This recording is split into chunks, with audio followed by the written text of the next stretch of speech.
Hello दोस्तों, नमस्कार। स्वागत है आपका अपने यूट्यूब चैनल जीएस पीडिया पे, जिसमें हम अभी तक पिछली क्लासों में पढ़ चुके हैं 1793 का चार्टर्ड एक्ट। उसके बाद अब आएगा 1813 का चार्टर्ड एक्ट। हालांकि इससे पहले हम 1773 का रेगुलेटिंग एक्ट, 1784 का ईस्ट इंडिया एक्ट, 1786 का अधिनियम जो लॉर्ड कॉर्नवालिस के लिए आया था, और 1793 का चार्टर्ड एक्ट, इतना पढ़ चुके हैं। बाकी आज से हम पढ़ेंगे 1813 का चार्टर्ड एक्ट।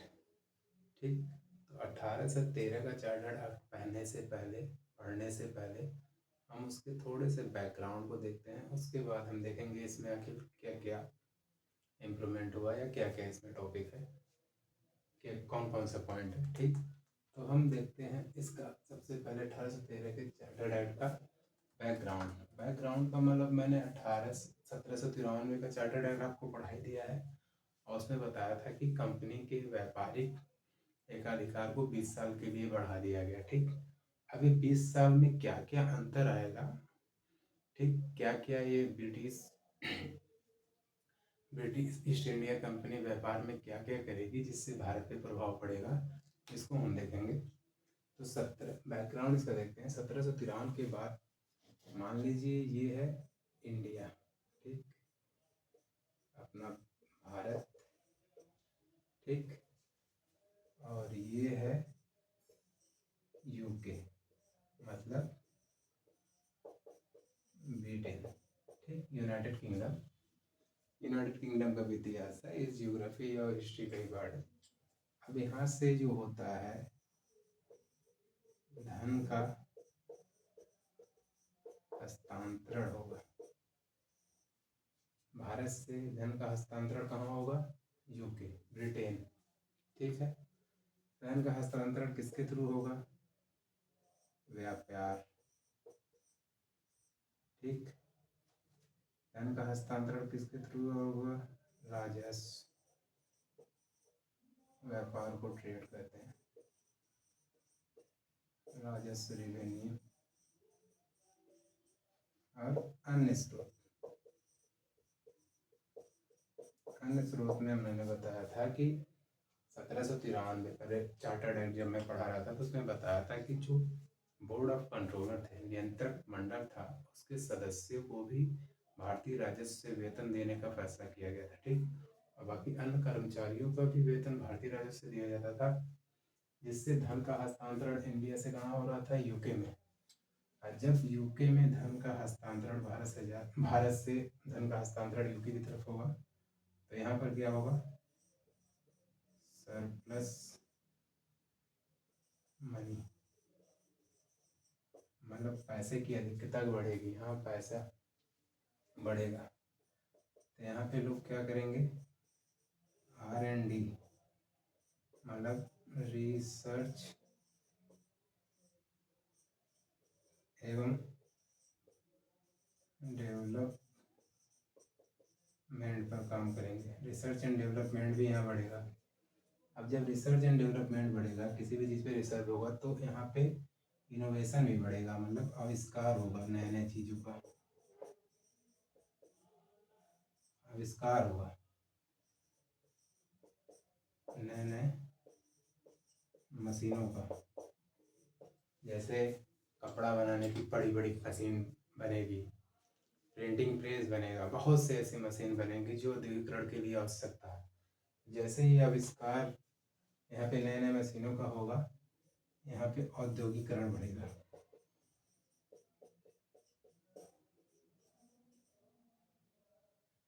औद्योगिकरण बढ़ेगा, ठीक, जैसे इनका औद्योगिकरण बढ़ेगा, यहाँ पे बड़े बड़े इंडस्ट्रीज लगाए जाएंगे, तो यहाँ पे प्रोडक्शन भी बढ़ेगा इनका। यहाँ पे नीचे नहीं जगह है, तो यहाँ पे इनका क्या बढ़ेगा? प्रोडक्शन, मतलब उत्पादन भी बढ़ेगा, ठीक, उत्पादन भी इनका ठीक ठाक बढ़ेगा। औद्योगिकरण बढ़ने से उनका उत्पादन बढ़ेगा। अब उत्पादन बढ़ेगा, तो उत्पादन बढ़ने के बाद समस्या इनके पास क्या आएगी कि इनके पास जो होता है, इनकी ब्रिटेन की जनसंख्या बहुत ज़्यादा थी नहीं, तो यहाँ पे जब प्रोडक्शन ज़्यादा बढ़ेगा तो ये अपने प्रोडक्ट को बेचने के लिए कस्टमर को ढूंढेंगे, ठीक। अब चूंकि इसका दो रीजन होगा, कस्टमर ढूंढेंगे, और उस समय जो होता है पूरे यूरोप में जो होता है, नेपोलियन बोनापार्टा लगभग यूरोप पे अधिकार कर लेता है और ब्रिटेन को व्यापार करने से मना कर देता है। एक तो रीजन वो, और एक रीजन ये कि यहाँ पे औद्योगिकरण बढ़ा, उत्पादन बढ़ा। अब इनको चाहिए मार्केट, क्योंकि अब यूरोप में व्यापार कर नहीं पाते, क्योंकि वहाँ पे नेपोलियन बोनापार्टा ने बैन लगा दिया था, ठीक। तो अब ये जो होता है मार्केट ढूंढने के लिए जो यहाँ के व्यापारी है वो ब्रिटिश संसद पर प्रेशर डालेंगे, ब्रिटिश सरकार पर दबाव डालेंगे कि हमें व्यापार करने के लिए कहीं जगह दे जाए, मतलब हमें व्यापार करने के लिए मार्केट दिया जाए जहाँ पे हमें कस्टमर मिल पाए। तब भारत को, जब ब्रिटिश सरकार इंडिया को बेस्ट मार्केट बनाएगा यहाँ के लिए, ये बेस्ट मार्केट का काम करेगा, सबसे अच्छे मार्केट का काम करेगा कौन? इंडिया, क्योंकि इंडिया की जो होता है पॉपुलेशन भी उस समय ठीक ठाक थी और यहाँ से कच्चे माल ले जा रहे थे, तो यहाँ पे इनको बेचना भी था, यहाँ पे इनको आराम से कस्टमर भी मिल जाते, ठीक। तो यहाँ पे इनको इंडिया में यहाँ के व्यापारी प्रेशर डालेंगे ब्रिटिश कंपनी पे। अब ब्रिटिश कंपनी क्या करेगी, क्योंकि भारत में पहले से ईस्ट इंडिया कंपनी व्यापार कर रही थी, उसका एक अधिकार था। अब भारत में जो होता है ईस्ट इंडिया कंपनी के व्यापारिक अधिकार को खत्म किया जाएगा। तो अब हम आएंगे भारत 1813 का चार्टर्ड एक्ट। अब यहाँ पे क्या होगा, भारत में कंपनी के व्यापारिक एकाधिकार को खत्म किया जाएगा, लेकिन चाय और चीन को छोड़कर, ठीक। चाय और चीन को छोड़कर, मतलब चीन से व्यापार सिर्फ ईस्ट इंडिया कंपनी करेगा, और चाय का व्यापार भी ईस्ट इंडिया कंपनी करेगा पूर्वी देशों से, जिसमें से भारत भी है, ठीक। चाय और चीन को छोड़कर बाकी ईस्ट इंडिया कंपनी का व्यापारिक अधिकार खत्म कर दिया जाएगा, ठीक। अब भारत में जो होता है 1813 में शिक्षा के ऊपर प्रतिवर्ष 1 लाख रुपए व्यय करने का प्रावधान किया जाएगा।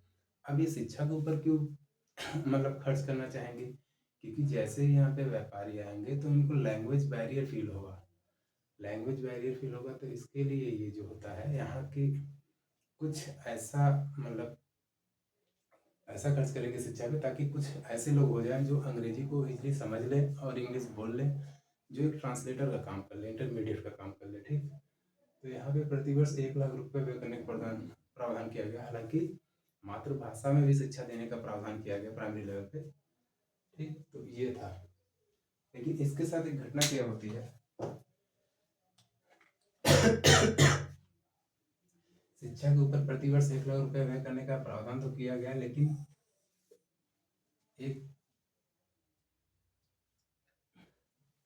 1823 में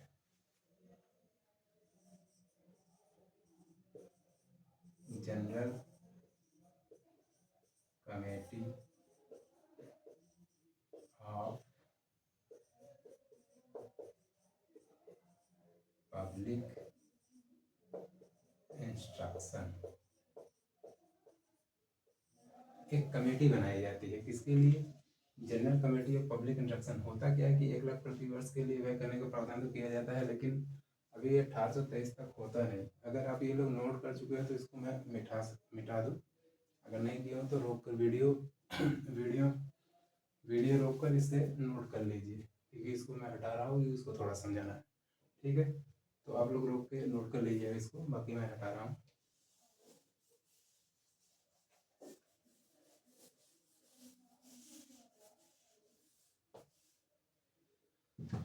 अब यह था कि भारत में शिक्षा के ऊपर प्रतिवर्ष 1 लाख रुपए व्यय करने का प्रावधान किया गया, लेकिन ये व्यय हुआ नहीं।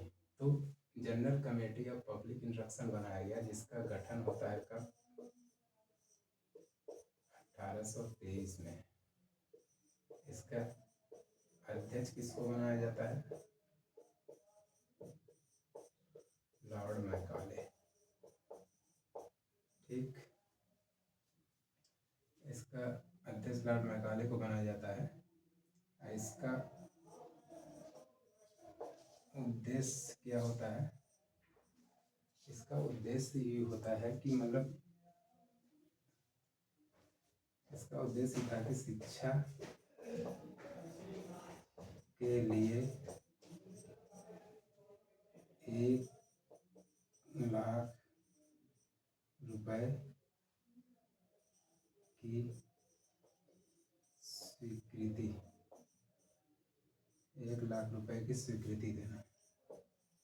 ठीक, सोचिए 1813 में यह एक्ट था जिसमें प्रावधान था कि 1 लाख रुपए शिक्षा पर खर्च किया जाएगा, लेकिन अभी तक खर्च नहीं किया गया। और 1813 में एक कमेटी बनती है जिसका गठन 1823 में होता है और जिसका उद्देश्य था कि भारत में 1 लाख रुपए जो इस प्रावधान के तहत लाया गया था, इस एक्ट के तहत लाया गया था, उसको 1 लाख रुपए को खर्च करने की स्वीकृति देना। इसका अध्यक्ष लॉर्ड मैकाले रहता है और इसमें सदस्य जो होते हैं, इसमें सदस्य जो होते हैं 10 होते हैं और ये 10 यूरोपीय होते हैं। इसमें 10 सदस्य होते हैं और 10 यूरोपीय सदस्य होते हैं। ठीक, तो 1 लाख रुपए शिक्षा पर प्रति वर्ष व्यय करने का प्रावधान था। उसके पीछे थोड़ा सा ये भी कारण था, इसको भी समझ लेंगे। हालांकि ये पीसीएस में भी पूछा है क्वेश्चन, ये आप में भी आ सकता है अगर थोड़ा सा भी टफ पेपर बनाएगा। ठीक, फिर उसके बाद क्या होगा, थर्ड टॉपिक, ईसाई मिशनरियों को भारत में धर्म प्रचार की अनुमति दी जाएगी। अब ये अपने विचारधारा को भी भारत में बहुत तेजी से फैलाने की कोशिश करेंगे। अब ईसाई मिशनरी क्या होता है, जो घर घर जाकर प्रचार करें, मतलब घर घर जाकर अपनी विचारधाराओं का प्रचार करें कि ईसाई धर्म ऐसा है, ईसाई धर्म ये है वो है। दरअसल ये जो होता है ना, ईसाई मिशनरियों को भारतीय प्रचार की अनुमति देने का इनका 3G एक मॉडल था। 3G मॉडल थोड़ा सा समझ लीजिए, इसको हटा दें, अगर इसको नोट करना कर लीजिए, नहीं तो मैं हटा रहा हूँ इसको। ठीक, इसको नोट कर लीजिएगा रोक के।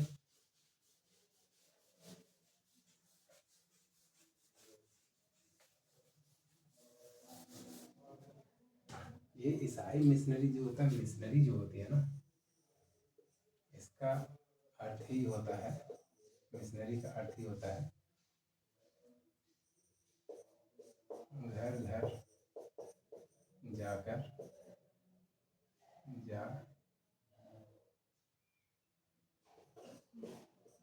प्रचार करना। किस चीज का प्रचार करना, विचारधाराओं का प्रचार करना, विचारधाराओं का।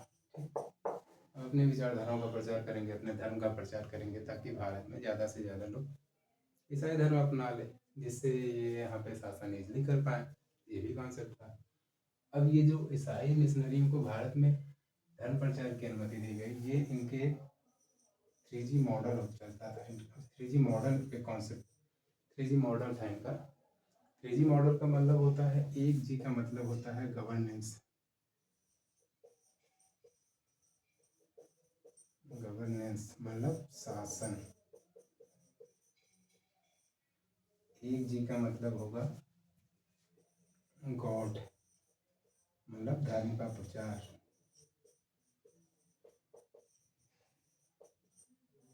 और 1G का मतलब होगा इनका गोल्ड, मतलब संसाधन का प्रयोग अपने हित में करना। ठीक, 3G मॉडल का मतलब था इनका, 1G का मतलब था गवर्नेंस, 1G का मतलब था गॉड, 1G का मतलब था गोल्ड। मतलब यहाँ पे शासन करने आए थे, यहाँ पे अपने धर्म का प्रचार करने आए थे, और यहाँ पे आए थे यहाँ भारत के संसाधन को यूज करके अपने आप को समृद्ध बनाना। तो 3G मॉडल का यही था। ठीक, तो जैसा कि समझ में आया कि मिशनरी का समझ गए आप, घर घर जाके प्रचार करना, जिससे वर्तमान समय में आप RSS ले सकते हैं भारत में। ये भारत की सबसे बड़ी मिशनरी है और ये घर घर जाकर प्रचार करती है अपना।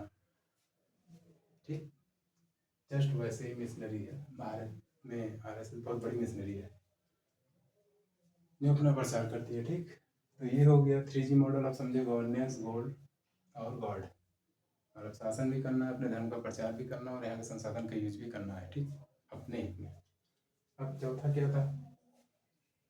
चौथा क्या था कि हम जानते हैं कि पहले ही मैं बता चुका हूँ 1773 के रेगुलेटिंग एक्ट है। यहाँ पे भारत में इनकी 3 प्रेसिडेंसी थी, बम्बई, मद्रास, कलकत्ता। अब होता क्या है कि इस एक्ट के थ्रू बम्बई, मद्रास और कलकत्ता को कह दिया जाता है कि आप कोई भी एक्ट, कोई भी कानून, कोई भी विधि बनाएंगे तो आपको ब्रिटिश संसद से अनुमति लेनी पड़ेगी। ठीक, चौथा क्या है? इस एक्ट के द्वारा ब्रिटिश संसद के अनुमोदन के बाद ही कलकत्ता, बम्बई और मद्रास की सरकार कोई विधि निर्मित कर सकती थी, कोई कानून बना सकती थी, अन्यथा नहीं। मतलब ब्रिटिश संसद की अनुमति आवश्यक थी। ठीक, पांचवा टॉपिक क्या है? पांचवा टॉपिक ये है कि अब जो होता है ब्रिटिश सम्राट की अनुमति से, मतलब ईस्ट इंडिया कंपनी को इतना छोड़ दी जाएगी कि वो ब्रिटिश सम्राट की अनुमति से गवर्नर जनरल, गवर्नरों का मतलब प्रांत का गवर्नर। ठीक, छोटे प्रांत का गवर्नर, गवर्नर लिखा है मतलब कई गवर्नर हो जाएंगे, प्रांतों का गवर्नर और प्रधान सेनापति की नियुक्ति का अधिकार दे देगा। कौन? ब्रिटिश सम्राट की अनुमति से ईस्ट इंडिया कंपनी ऐसा कर सकती है। मतलब ब्रिटिश सम्राट की अनुमति से East India Company governor general, गवर्नरों और प्रधान सेनापति को नियुक्त कर सकेगा। किसके? 1813 के चार्टर्ड एक्ट के तहत।